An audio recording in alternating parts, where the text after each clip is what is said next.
بسم الله الرحمن الرحيم وبه نستعين سبحانك لا علم لنا إلا ما علمتنا إنك أنت العليم الحكيم. الحمد لله رب العالمين والصلاة والسلام على سيد المرسلين وعلى آله وصحبه أجمعين ومن تبعهم بإحسان إلى يوم الدين. أعوذ بالله من الشيطان الرجيم. بسم الله الرحمن الرحيم. آمن الرسول بما أنزل إليه من ربه والمؤمنون كل آمن بالله وملائكته وكتبه ورسله لا نفرق بين أحد من رسله وقالوا سمعنا وأطعنا غفرانك ربنا وإليك المصير. سامعین کرام، جناب محمد رسول اللہ صلی اللہ علیہ وسلم کے نبوت کی دلیلیں بے شمار ہے. یہ دعویٰ اور پھر اس پر کچھ دلیلیں بیان کی جا چکی. آگے بڑھتے ہوئے ہم نبی کریم صلی اللہ علیہ وسلم کی نبوت کے ثبوت کا ایک دلیل نہیں کہہ رہا ہوں، ایک پہلو کہہ رہا ہوں جس میں بہت ساری دلیلیں موجود ہیں. یہ ہے کہ آپ نے بہت ساری غیب کی خبروں کو لوگوں کے سامنے بیان کیا. ان غیبیات کا تعلق بنیادی طور سے دو طریقے سے ہے. ایک تو وہ خبریں جن کا تعلق زمانہ ماضی سے ہے، جناب محمد رسول اللہ صلی اللہ علیہ وسلم کے زمانے سے پہلے کے زمانوں سے متعلق بات ہے. قرآن مجید میں اور احادیث صحیحہ میں آپ ایک بہت بڑا حصہ ان بیانات پر مشتمل پائیں گے جو پچھلی نبوتوں سے متعلق ہے اور ان سے متعلق بہت ساری خبروں پر مشتمل ہے. قوم نوح، قوم عاد، قوم ثمود، قوم شعیب، حضرت موسیٰ علیہ السلام اور فرعون کے واقعات، بنی اسرائیل، آل فرعون، اور پھر ایسے یوسف علیہ السلام، یحییٰ علیہ السلام، عیسیٰ علیہ السلام، اور ان سے متعلق بہت سارے واقعات. صرف واقعات ہی نہیں، ان کی دعوت کی بہت ساری ضروری کارگزاریاں، ان پر ایمان لانے والوں سے متعلق کچھ باتیں، ان کے مخالفین کے حالات اور ان کے معاملات، پھر ان کے انجام. اصحاب کہف سے متعلق آپ سے سوال کیا گیا، ذوالقرنین سے متعلق آپ سے سوال کیا گیا. جناب محمد رسول اللہ صلی اللہ علیہ وسلم نے وحی غیر مطلوب حدیث کی شکل میں یا وحی مطلوب قرآن کی شکل میں ان سوالوں کا جواب یا ان عبرت آموز اور سبق آموز واقعات کو جو کچھ بھی بیان کیا، یہ بالکل صحیح بیان کیا. آپ تصور کیجئے کہ کیا یہ کوئی چھوٹی موٹی بات ہے کہ ایک ایسا شخص جس نے کسی اسکول، کسی درسگاہ میں کوئی تعلیم حاصل نہیں کی، یہاں تک کہ اسے کتاب پڑھنا بھی نہیں آتا، اسے امی کہا گیا، ان پڑھ کہا گیا ماں کی طرف نسبت کر کے، اور اس سے پہلے یہ بات گزر چکی کہ یہ خود آپ کا امی ہونا بہت ساری حکمتوں پر مشتمل ہے، بہت سارے الزامات کو ختم کر دیتا ہے. کوئی یہ کہہ ہی نہیں سکتا کہ جناب محمد رسول اللہ صلی اللہ علیہ وسلم نے کچھ چھپائے علم خزانے کو حاصل کیا ہو، کتابوں کو پڑھا ہو اور پھر اس کے حاصل کو اپنے طور سے ترتیب دے کر لوگوں کے سامنے پیش کیا ہو. ناممکن بات ہے، اس لیے کہ آپ تو خود امی تھے. اور ایسا نہیں کہ آپ کا امی ہونا کوئی راز کی بات تھی، بلکہ جس معاشرے میں آپ کی ولادت ہوئی، آپ کی بود و باش اور پرورش ہوئی، آپ لوگوں کے درمیان، جن کے درمیان پروان چڑھے اور عمر میں بڑے ہوئے، بچپن، پھر نوخیزی، نوجوانی اور جوانی، جن لوگوں کے درمیان آپ کی یہ پرورش ہوئی تھی، وہ آپ کی شخصیت کو، آپ کے سارے معاملات کو، یہاں تک کہ آپ کے کردار و عمل کو، کہاں آپ نے سفر کیا، کن لوگوں سے ملاقاتیں کی، بڑی تفصیل سے اور اچھی طریقے سے جانتے تھے. چنانچہ ان الزامات کی تو کوئی گنجائش ہی نہیں تھی کہ آپ پچھلے لوگوں کی کچھ کتابوں کو پڑھ کر اپنے بیانات میں اسے شامل کر رہے ہیں. آپ کے ان پڑھ ہونے کے باوجود ذوالقرنین کے متعلق صحیح خبر دینا، اصحاب کہف کے متعلق صحیح باتیں بتانا، قوم نوح، قوم عاد، حضرت موسیٰ علیہ السلام اور خضر علیہ السلام، ان کے واقعات کو بیان کرنا، اور ایسے بہت سارے ماضی کے واقعات کو لوگوں کے سامنے پیش کرنا، اور اس طرح سے پیش کرنا کہ انتہائی جامع انداز میں. نہ صرف یہ کہ توریت اور انجیل کی اس میں مخالفت نہیں ہے، بلکہ ان بیانات کے ذریعے سے توریت، انجیل یا پچھلی کتابوں یا بیان کرنے والے لوگوں نے جو کچھ تحریف اور تبدیل کر لی تھی، ان تحریفات کا بھی ازالہ ہو جائے. ظاہر سی بات ہے کہ یہ پورا معاملہ اس کی تفصیلات دیکھنے پر ایک آدمی کے لیے یہ فیصلہ کرنا قطعی مشکل نہیں ہے کہ یہ اللہ کے نبی جناب محمد رسول اللہ صلی اللہ علیہ وسلم کی اپنی بتائی ہوئی باتیں نہیں ہیں، بلکہ یہ علیم و خبیر ذات رب العالمین کی طرف سے آپ کو اطلاع دی گئی، بتایا گیا وحی کی شکل میں، وحی مطلوع ہو یا غیر مطلوع، قرآن کی شکل میں ہو یا حدیث کی شکل میں۔ اللہ کے نبی صلی اللہ علیہ وسلم جو کچھ بیان کر رہے ہیں وہ اللہ کی طرف سے ہے۔ وما ينطق عن الهوى ان هو الا وحی یوحی، کہ آپ اپنے جی سے، اپنی خواہشات نفس سے بات نہیں کرتے، جو کچھ کہتے ہیں وہ وحی کے ذریعے سے کرتے ہیں جو آپ کی طرف نازل کی جا رہی ہے، بھیجی جا رہی ہے۔ جب آپ صاحب وحی ہیں تو آپ کی نبوت وحی کیے جانے سے ہی عبارت ہے، آپ کی نبوت بالکل روز روشن کی طرح عیاں ہو گئی۔ یہ میں نے جو بہت ہی سرسری اور اختصار کے ساتھ بیان کیا، اس پر ایک موٹی سی کتاب لکھی جا سکتی ہے کہ جناب محمد رسول اللہ صلی اللہ علیہ وسلم کی اپنی امیت کو سامنے رکھا جائے اور آپ سے متعلقہ امور کو سامنے رکھا جائے زندگی کے،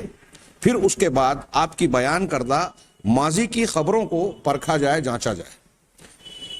کسی میں تاریخ کے کسی جانکار کے اندر یہ جرت اور ہمت آج تک نہیں ہو سکی کہ جناب محمد رسول اللہ صلی اللہ علیہ وسلم نے ماضی کی جو خبریں بتائی، صرف نوح علیہ السلام نہیں، ان سے پہلے کی بھی، کیسے شرک شروع ہوا، اور پھر حضرت آدم علیہ السلام کی ولادت، اور پھر ان کے روح پھونکے جانے، پھر ان سے حوا کے پیدا کیے جانے، جنت سے نکالے جانے کی، یہ ساری خبریں تو غیب ہی پر مشتمل ہیں۔ کہاں سے آپ کو یہ باتیں معلوم ہیں؟ اور کوئی صاحب علم، مورخ، جانکار انسان نبی کریم صلی اللہ علیہ وسلم کی دی ہوئی معلومات، قرآن اور حدیث کی ان خبروں پر جو ماضی سے تعلق رکھتی ہیں، کوئی حرف نہیں نکال سکا۔ اگر کسی ہٹ دھرمی اور دشمنی کی بنیاد پر کسی نے کوئی اعتراض کیا بھی تو تاریخ نے یہ بتا دیا کہ وہ اعتراض کرنے والا غلط تھا۔ جناب محمد رسول اللہ صلی اللہ علیہ وسلم اور قرآن کا بیان قول فیصل کی طرح اپنی جگہ اٹل ہیں، اس میں کوئی تبدیلی ہونے کی کوئی گنجائش نہیں ہے، یہ بالکل صحیح اور سچے ثابت ہوئے ہیں۔ نبی کریم صلی اللہ علیہ وسلم کی نبوت کے ثبوت اور سچے ہونے کی دلیلوں کا یہ ایک بہت لمبا چوڑا پہلو ہے، بہت اہم پہلو ہے۔ اگر کوئی صرف اس پہلو سے آپ کی نبوت کو، آپ کی صداقت کو جانچنا چاہے تو اس کے لیے چیختی چلاتی دلیلوں کی شکل میں یہ ثبوت مہیا ہوگا کہ نبی کریم صلی اللہ علیہ وسلم پیغمبر برحق ہیں۔ ہم ماضی کی ان خبروں کا سرسری سا تذکرہ کرنے کے بعد مستقبل کی خبروں سے متعلق کچھ گفتگو کرنا چاہتے ہیں، جو کچھ قدر تفصیل سے ہم کریں گے، ثبوتوں کے اور تفصیلات کے ساتھ۔ میں نے ماضی کی خبروں میں صرف اشارہ کیا، بہت سارے واقعات قرآن میں موجود ہیں، جیسے میں نے اشارہ کیا حضرت نوح علیہ السلام کا، اشارہ کیا حضرت یوسف، سورہ یوسف ایک پوری سورت کی شکل میں موجود ہے، حضرت ابراہیم، حضرت موسیٰ علیہ السلام، ان کے واقعات کا ایک بیشتر حصہ قرآن میں ہے، بہت ساری باتیں حدیثوں میں ہیں۔ حضرت موسیٰ اور خضر کا واقعہ سورۃ الکہف میں ضرور ہے، لیکن حدیثوں میں مزید تفصیل کے ساتھ ہے۔ ہاں، آپ ان میں سے ایک ایک کو چھانے، ان کے اندر حکمت، موعظت اور زندگی کے مختلف پہلوؤں کے اعتبار سے دروس و عبر پر غور کریں تو نبی کریم صلی اللہ علیہ وسلم کی یہ رہنمائی انسانیت کے لیے بہت ہی مفید معلوم ہوتی ہے، رہنما معلوم ہوتی ہے۔ یہ اس کا صرف میں نے اشارہ کیا۔ آگے ہم بڑھتے ہیں اور اللہ کے نبی صلی اللہ علیہ وسلم کی غیب سے متعلق ان خبروں پر گفتگو کریں گے جو مستقبل سے تعلق رکھتی ہیں۔ مستقبل سے تعلق رکھنے والی یہ خبریں ہم دونوں پہلوؤں کو پیش کریں گے کہ آپ نے بہت سی باتیں قرآن میں بیان کی، بہت سی باتیں حدیثوں کی شکل میں، کچھ قرآن کا بھی تذکرہ سرسری طور سے کریں گے کہ بہت ساری خبریں۔ اب جو مستقبل سے متعلق اور حال کے غیب سے متعلق خبریں ہیں، ایسی بہت ساری ہیں۔ اگر اس میں سے ایک ایک عنوان کو الگ الگ کیا جائے کہ نبی کریم صلی اللہ علیہ وسلم کی وہ خبریں غیب کی جن کا تعلق آپ کے زمانے سے تھا، یعنی جب آپ بیان کر رہے ہیں اس زمانے میں، آج بیان کر رہے ہیں کل ہونے والا کوئی واقعہ ہے، یا جس کو ہم حال یا دور حاضر کہہ لیں، تو بہت ساری خبریں ایسی ہیں جن کا تعلق آپ صلی اللہ علیہ وسلم کے عہد مبارکہ سے ہی تھا، حاضر سے ہی تھا۔ کچھ ایسی خبریں ہیں کہ واقعہ کہیں ہو رہا ہے، کوئی دنیاوی اعتبار سے اس خبر کو پہنچانے کا ذریعہ موجود نہیں ہے، لیکن نبی کریم صلی اللہ علیہ وسلم اس کی خبر دے رہے ہیں۔ ابھی ہم اس کی مثالیں پڑھیں گے۔ ہاں، کہ حبشہ میں نجاشی کی وفات ہو رہی ہے، اسی دن اللہ کے نبی صلی اللہ علیہ وسلم اپنے صحابہ کرام کو اس کی خبر دے رہے ہیں، اور ایسی اور بھی کئی مثالیں انشاءاللہ جانیں گے۔ تو ایک ہے حال کی، ایک ہے بالکل مستقبل قریب کی، جس کو ہم حال ہی میں شامل مان لیں کہ آپ جس وقت کہہ رہے ہیں اس کے 2-4 سال 5 سال 6 سال کے بعد وہ واقعہ رونما ہو رہا ہے جو آپ نے بیان کیا۔ پھر اس کے علاوہ آپ کی وفات کے بعد فوراً اس سے متعلق بہت ساری خبریں ہیں، یہ بھی آپ مستقبل کی باتیں ہیں، فتنوں کے ابھرنے، صحابہ کرام کے درمیان جو ہے مختلف قسم کے جھگڑے ہونے کا تذکرہ، حضرت حسین رضی اللہ تعالیٰ عنہ، حضرت عمار بن یاسر رضی اللہ تعالیٰ عنہ، حضرت حسن 2 مسلمانوں کے گروہ میں موافقت کروائیں گے، صلح کروائیں گے، حضرت عمار بن یاسر کو باغی فرقہ قتل کرے گا، یہ آپ کی وفات کے کچھ سالوں کے بعد کے درمیان کے واقعات ہیں۔ پھر اس کے بعد آگے اور آگے اور آگے پھر وہ خبریں جو بعد کے زمانوں میں ہیں، جو ہمارا زمانہ سمجھ لیجئے کہ فتنوں کا دور دورہ ہوگا، علم کم ہو جائے گا، اٹھا لیا جائے گا یا کم ہوگا، اور جہالت عام ہو جائے گی، زنا عام ہوگا۔ یہ ایک ایک جملہ میں اکثر کہا کرتا ہوں کہ اللہ کے نبی صلی اللہ علیہ وسلم نے نتیجے کی باتیں بیان کی، اس نتیجے کی بات کے پیچھے پورا پس منظر اور حالات اس میں شامل ہیں۔ آج مثال کے طور پہ ہم یہ کہیں کہ وہ یظہر الزنا، جو آپ نے کہا کہ زنا عام ہوگا، اب زنا کے عام ہونے کے بہت سارے مقدمات اور متعلقات ہیں، اس سے متعلقہ امور ہے، بے حیائی، فحاشی، موبائل، نیٹ، انٹرنیٹ، اور ایسے وہ تمام ذرائع جن کی وجہ سے زنا کا عام ہونا آسان ہو گیا، وہ سبب بن گئے، وہ خود بخود اس کے اندر آ گئے۔ اب وہ سائنسی اسباب ہوں، سماج کے اندر اباحی اور دوسرے افکار کا پھیلاؤ ہو، جو بھی وجہ ہو، سب زنا کے عام ہونے والا جو نتیجہ ہے اس کے پیچھے پس منظر میں جتنے اسباب ہیں سب کے سب خود بخود آ گئے۔ پھر آپ کے اور مستقبل میں آگے بڑھیں تو ہم جیسے جیسے آگے بڑھتے جا رہے ہیں، اللہ کے نبی صلی اللہ علیہ وسلم کی پیشین گوئیاں فتنوں کی شکل میں ہوں، علامات قیامت کی شکل میں ہوں، وہ ہم دیکھ رہے ہیں کہ ہر روز بڑھتی جا رہی ہے، اور جیسے آپ نے بیان فرمایا ویسے ویسے یہ نشانیاں حقیقت کا روپ اور تصویر لے کر ہمارے سامنے منظر پر آتی رہتی ہیں۔ جیسے جیسے کوئی نئی نشانی، کوئی نئی تحقیق آتی ہے اور اس سے جناب محمد رسول اللہ صلی اللہ علیہ وسلم کی کسی حدیث کی تائید ہوتی ہے، ویسے ویسے آپ کے نبوت کے سچے ہونے، برحق پیغمبر ہونے کی دلیلیں بڑھ رہی ہیں، اور قیامت کی صبح تک یہی صورتحال ہوگی۔ اللہ کے نبی صلی اللہ علیہ وسلم نے جو بتایا کہ قیامت کے اخیر میں بالکل آخر کی نشانیاں کیا ہوگی، 10 بڑی نشانیاں کیا ہوگی، کہ مہدی کا ظہور ہوگا، دجال نکلے گا، مہدی کا ظہور ہوگا، نزول عیسیٰ مسیح ہوگا، دابت الارض نکلے گا، دخان یعنی دھواں پھیلے گا، اس کے علاوہ جو ہے سورج مغرب سے طلوع ہوگا، سب سے آخر کی نشانی، توبہ کا دروازہ اس کے بعد بند ہو جائے گا۔ یہ سب چیزیں اللہ کے نبی صلی اللہ علیہ وسلم نے جو بیان کی ہے، قیامت تک کے مسائل اور فتنوں تک کو بیان کر دیا۔ یہ ایک پہلو اس میں یہ ہے کہ ہمارا دین کامل ہے، قیامت تک رونما ہونے والے فتنوں کو اشارتاً یا کسی طریقے سے آپ نے بیان کیا، اس کا حل اور اس کا علاج بھی بیان کیا، اور اس میں یہ بھی علامت ہے کہ نبی کریم صلی اللہ علیہ وسلم سچے رسول ہیں۔ یہ آپ کی خبریں جیسے جیسے آپ نے بیان کی وقوع پذیر ہوتی جا رہی ہیں۔ آئیے مستقبل سے متعلق ان مختلف قسموں کے مستقبل، پہلے قرآن کی آیتوں پر۔ قرآن کی آیتیں یہ میرے سامنے الجواب الصحیح لمن بدل الدین المسیح کا مختصر اور خلاصہ ہے، جسے شیخ علامہ ابن تیمیہ کی کتاب کو شیخ الاسلام محمد بن عبد الوہاب رحمہ اللہ نے اختصار کیا ہے، اور بہت مختصر ہے، لہٰذا اس میں بہت ہی اختصار کے ساتھ صرف اشارات موجود ہیں۔ قرآن کی آیتیں بھی جو نقل کیا اس کا ایک ایک ٹکڑا نقل کر کے بطور مثال بیان کیا گیا ہے۔ چنانچہ اولاً انہوں نے کہا کہ قرآن مجید میں مستقبل کی خبروں سے متعلق بہت ساری باتیں موجود ہیں، جیسے مثال کے طور پہ اب کچھ مثالیں دے رہے ہیں۔ یہ مثالیں اس میں فرق نہیں کیا کہ حال سے متعلق باتیں ہیں، چند سالوں کے بعد ہونے والے واقعات سے متعلق باتیں ہیں، بعد کی باتیں ہیں آپ کی وفات کے بعد سے، اور ایسے کئی امور جو بعد کے مستقبل سے تعلق رکھتی ہیں۔ چنانچہ اللہ تبارک و تعالیٰ کا ارشاد علامہ ابن تیمیہ نے نقل کیا بطور مثال کے کہ آپ نے ارشاد فرمایا الف لام میم غلبت الروم۔ یہاں ان مثالوں اور اس بحث سے پہلے ایک 1.5 جملے کی ایک بات بھی کہی انہوں نے،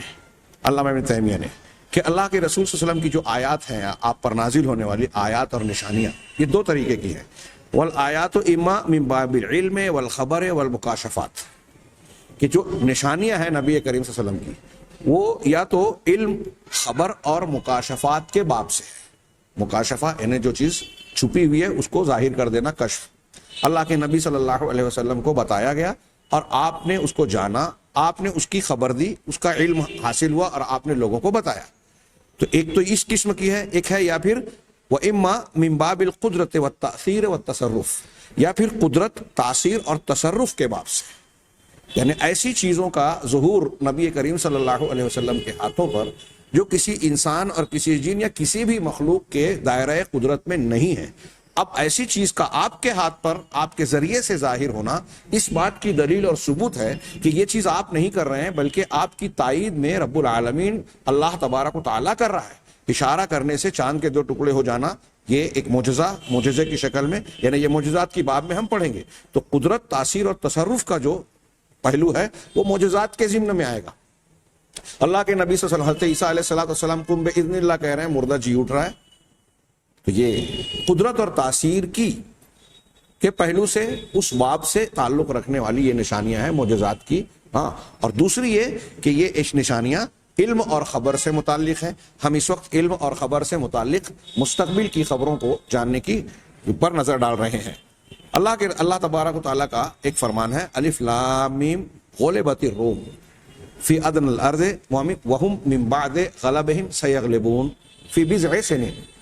شیخ الاسلام نے صرف الف لام میم غلبت الروم کا ٹکڑا نقل کیا، ہاں، کہ رومی مغلوب ہو گئے، ہاں، فی ادنی الارض، زمین کے نچلے حصے میں، ہاں، دور کے حصے میں، جو بھی معنی ہو، وہم من بعد غلبہم سیغلبون، اور وہ عنقریب اپنے مغلوب ہونے کے بعد پھر سے غالب ہوں گے، فی بضع سنین، چند سالوں میں۔ بضع کہتے ہیں 3 اور 9، 3 سال سے 3 سے 9 کے بیچ کے عدد کو بضعون کہتے ہیں۔ ہاں، اس آیت کے نازل ہونے کے بعد کہتے ہیں اہل تفسیر کے حضرت ابوبکر صدیق رضی اللہ تعالیٰ عنہ نے کسی مشرک سے شرط لگا لی کہ روم کے لوگ جو شکست کھا گئے ہیں اپنے مخالفین اور دشمنوں سے، عنقریب پھر سے فتح پائیں گے۔ مدت حضرت ابوبکر صدیق نے 6 سال میں کہا کہ ایسا ہو جائے گا، اور کچھ اونٹوں کو مقرر کیا گیا بطور شرط کے۔ اللہ کے نبی صلی اللہ علیہ وسلم نے جب آ کر بتایا، یہاں یہ بھی یاد رہے کہ یہ مکی زندگی کی بات تھی، اس وقت شرط لگانے کے تعلق سے ممانعت وارد نہیں ہوئی تھی، بعد میں اس طرح کی شرطیں لگانا ناجائز قرار پا گئی۔ نبی کریم صلی اللہ علیہ وسلم کو جب اس کی خبر دی ابو بکر صدیق نے، تو آپ نے کہا کہ آپ مدت بڑھا لو، بڑھا کر 9 سال کر لو، اور اونٹوں کی تعداد بھی بڑھا لو، اور آپ نے ایسا ہی کیا۔ آپ پڑھیے اہل تفسیر کے یہاں اور دوسروں نے، آج کے لوگوں نے بھی بڑی تفصیل سے لکھا ہے کہ جس وقت قرآن کی یہ آیتیں نازل ہوئی تھی نبی کریم صلی اللہ علیہ وسلم پر، اور آپ جو ہے وہ رومیوں کے حالات کو سامنے رکھیں اس وقت کے تاریخ کے اعتبار سے، تو دنیا کا کوئی بھی انسان ظاہری شکل و صورت اور حالات کو دیکھنے کے بعد یہ کہہ نہیں سکتا تھا اور کسی کا کہا ہوا مان نہیں سکتا تھا کہ اس درگت کے بعد، ایسی کمزوری اور انتشار کے بعد رومی پھر سے غلبہ پائیں گے۔ یہاں میں ان باتوں کا پس منظر کا ذکر نہیں کر رہا ہوں کہ رومی چونکہ اہل کتاب تھے، اہل کتاب کو مسلمانوں سے ایک قسم کی یگانگت تھی، اور ان کے مقابلے والے جو ہے مشرکین تھے، مشرکین کو مشرکین مکہ سے تھی۔ رومیوں کے مغلوب ہونے کی خوشی تھی اہل قریش کو، اور مسلمانوں کو ایک قسم کا غم تھا۔ ہاں، اسی تناظر میں کچھ باتیں ہوئی اور یہ آیتیں نازل ہوئی۔ تو میں عرض کر رہا تھا کہ جس وقت رومی مغلوب ہوئے، دنیا کا کوئی بھی انسان اس بات کو کہہ نہیں سکتا تھا اور کہا ہوا مان نہیں سکتا تھا کہ وہ انتہائی کمزوری کے ساتھ، ہاں، منتشر ہو گئے، ان کی طاقت بکھر چکی تھی، ہاں، اور کوئی ایسا ظاہری مادہ تھا ہی نہیں کہ یہ سمجھ میں آئے کہ ایسا ممکن ہے، ایسا ہو سکتا ہے۔ یہاں میں ایک بات اور بھی، ایک حقیقت پیشین گوئیوں سے متعلق بیان کرنا چاہتا ہوں کہ ایسا بھی ہوتا ہے کہ بعض مرتبہ کچھ لوگ سیاسی لیڈر ہوں یا حالات پر نظر رکھنے والے مؤرخین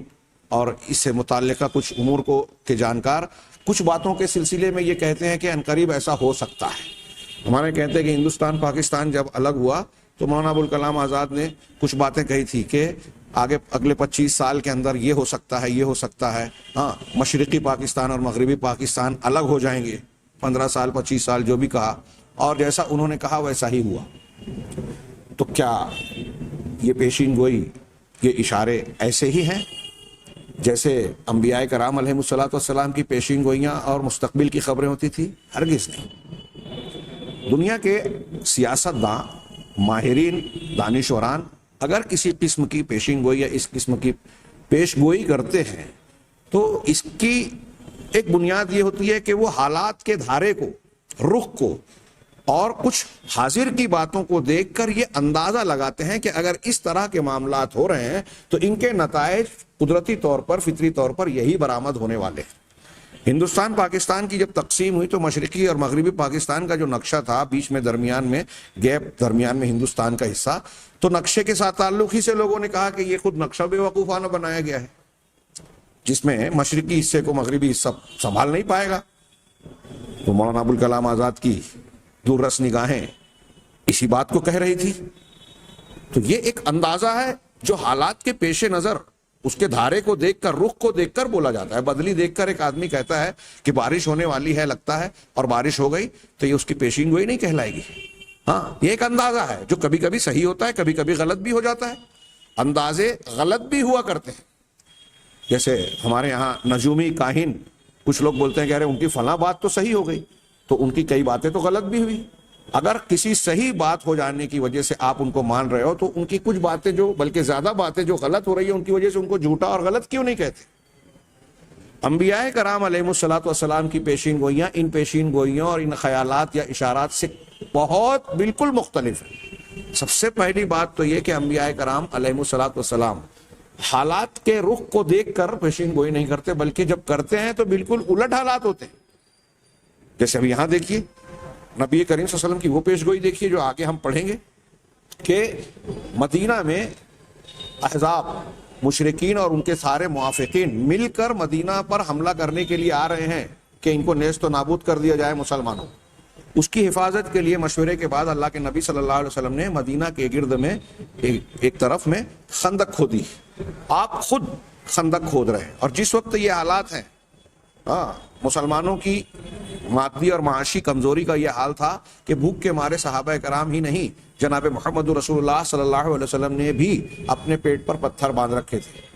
ایک ایسے حالت میں جب خود اپنے پیٹ پر پتھر بندھے ہوئے ہیں اور اپنے شہر میں یعنی مدینہ المنورہ میں اپنی حفاظت ایک مسئلہ ہے، دشمنوں کو روکنے کے لیے خندق کھودنی پڑ رہی ہے، ایسے حالات میں اللہ کے نبی صلی اللہ علیہ وسلم نے خندق کھودتے ہوئے جب ایک چٹان آئی اور آپ کو بلایا گیا اور آپ نے اس پر اللہ کا نام لے کر کدال ماری، تو اس درمیان آپ نے کچھ پیشین گوئیاں کی، جس کا حاصل یہ ہے کہ تم فلاں فلاں مقام پر قیصر، کسریٰ یا یمن اور فلاں کی حکومتیں تمہارے قبضے میں آئے گی، تم کو اس کا مال غنیمت ملے گا۔ اب بتائیے کہ حالات کیا ہیں کہ اپنے شہر میں اپنی حفاظت مسئلہ ہے، اور پیشین گوئی کیا ہے کہ آپ جو ہے کچھ حکومتوں پر قبضہ کریں گے۔ ہجرت کے سفر میں آپ ابو بکر صدیق رضی اللہ تعالیٰ عنہ کے ساتھ مدینہ جا رہے ہیں، یعنی خفیہ راستوں سے اور بڑے منصوبہ بندی کے ساتھ۔ سراقہ بن جوشم آ رہے ہیں تو کہہ رہے ہیں کہ میں تیرے ہاتھوں میں کسریٰ کے کنگن دیکھ رہا ہوں۔ ابھی خود وہ سوال کر سکتے تھے کہ ابھی خود آپ مکہ سے بچ کے جا رہے ہیں، آپ کے اور آپ کے ساتھی کے سر پر 100 اونٹوں کا انعام ہے زندہ یا مردہ لانے پر۔ آپ کی یہ حالت ہے کہ آپ خود اپنی حفاظت کے ابھی لالے پڑے ہوئے نظر آتے ہیں ظاہری طور پر، اور آپ یہ کہہ رہے ہیں کہ کسریٰ کے کنگن، اس میں کئی باتیں آگے کہ مطلب میں اس وقت تک زندہ رہوں گا، کسریٰ کا علاقہ فتح ہوگا، وہاں کا مال غنیمت آئے گا، تقسیم ہوگا، اور اس میں سے ایک چیز مجھے یہ ملے گی۔ نبی کی پیشین گوئی ایسی ہی ہوتی ہے، یعنی حالات کے رخ کے بالکل خلاف، اور نبی کی کوئی پیشین گوئی سیاست دانوں، کاہنوں، نجومیوں، ان میں فرق ایک یہ بھی ہے کہ نبی کی کوئی بات کبھی جو آپ نے واقعی نبی نے کہی ہے کبھی غلط ہوتی ہی نہیں ہے۔ ان لوگوں کی باتیں جس کو ہم علم کی بنیاد پر نہیں کہتے، اندازہ کہتے ہیں، اندازے صحیح بھی ہوتے ہیں، غلط بھی۔ ایک اگر مادہ ہے، حاملہ ہے، جانور ہو، انسان ہو، آپ کہیں گے کہ نر ہوگا، پیدا ہونے والا بچہ ہوگا، میں کہوں کہ بچی ہوگی، دونوں میں سے ایک کی بات تو صحیح ہوگی، جس کی صحیح ہو جائے کیا وہ علم والا کہلائے گا؟ اندازے ہیں، 10 کو بولیں گے تو کئی کا ایک آدھ کا صحیح نکلے گا، کئی کا غلط نکلے گا۔ تو یہ اندازے ہیں، علم نہیں ہے۔ رخ کو دیکھ کر پیشین گوئی کرنا یہ اس قسم کی پیشین گوئی نہیں ہے جس طرح کی پیشین گوئی وحی کی بنیاد پر انبیاء کرام علیہم الصلوۃ والسلام کرتے تھے۔ یہی حال یہ جو پہلی پیش گوئی قرآن کے حوالے سے ہم نے نقل کی وہ روم کے مغلوب ہونے کا، اس وقت جس وقت یہ پیشین گوئی کی جا رہی ہے کہ عنقریب یہ پھر سے غالب آئیں گے، اس وقت دنیا کی کوئی شخص کوئی طاقت کہہ ہی نہیں سکتی تھی کہ ایسا ممکن ہے، ناممکن نظر آتا تھا۔ دوسری آیت اللہ تبارک و تعالیٰ کا یہ ارشاد، وعد اللہ الذین آمنوا منکم وعملوا الصالحات لَيَسْتَخْلِفَنَّهُمْ فِي الْأَرْضِ كَمَا اسْتَخْلَفَ الَّذِينَ مِنْ قَبْلِهِمْ وَلَيُمَكِّنَنَّ لَهُمْ دِينَهُمُ الَّذِي ارْتَضَىٰ لَهُمْ وَلَيُبَدِّلَنَّهُمْ مِنْ بَعْدِ خَوْفِهِمْ أَمْنًا۔ یہاں علامہ ابن تیمیہ نے صرف آیت کا ابتدائی حصہ نقل کیا، وعد اللہ الذین آمنوا منکم وعملوا الصالحات، کہ تم میں سے جو لوگ ایمان لائے اور نیک عمل کیا، اللہ نے ان سے وعدہ کیا ہے کہ ان کے لیے دین میں ان کو زمین میں خلافت دے گا،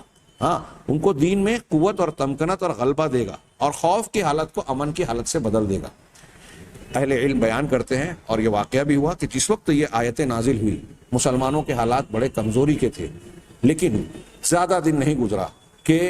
اسلام کا پھریرا لہرانے لگا۔ نبی کریم صلی اللہ علیہ وسلم کے فتح مکہ اور پھر اس کے بعد دنیا سے جانے کے بعد ابوبکر صدیق اور حضرت عمر فاروق کی خلافت کے زمانوں میں مسلمانوں کی حکومتیں پھیلتی چلی گئی، زمین میں خلافت اور تمکنت حاصل ہوئی، اور خوف کی حالت امن سے بدل گئی، جو اللہ کے رسول صلی اللہ علیہ وسلم کی حدیث میں ہے کہ ایک شخص ایسی حالت ہوگی کہ یمن سے صنعاء سے مدینہ مکہ تک جائے گا حج کے لیے یا سفر کے لیے، ہاتھ میں سونا چاندی بھی لے جائے گا، تو اسے کسی ڈاکو چور کا یا کسی خطرے کا کوئی خطرہ اور کوئی اندیشہ نہیں ہوگا۔ اللہ تبارک و تعالیٰ کا اس ارشاد میں بھی اس طرح کی پیشین گوئی ہے۔ یہ پیشین گوئیاں متعدد اچھی خاصی تعداد میں یہاں مذکور ہے۔ انشاءاللہ آئندہ درس میں ہم مزید کچھ پیشین گوئیوں پر نظر ڈالیں گے۔ اللہ تبارک و تعالیٰ ہمیں صحیح علم اور صحیح عمل کی توفیق دے۔ وآخر دعوانا ان الحمد للہ رب العالمین۔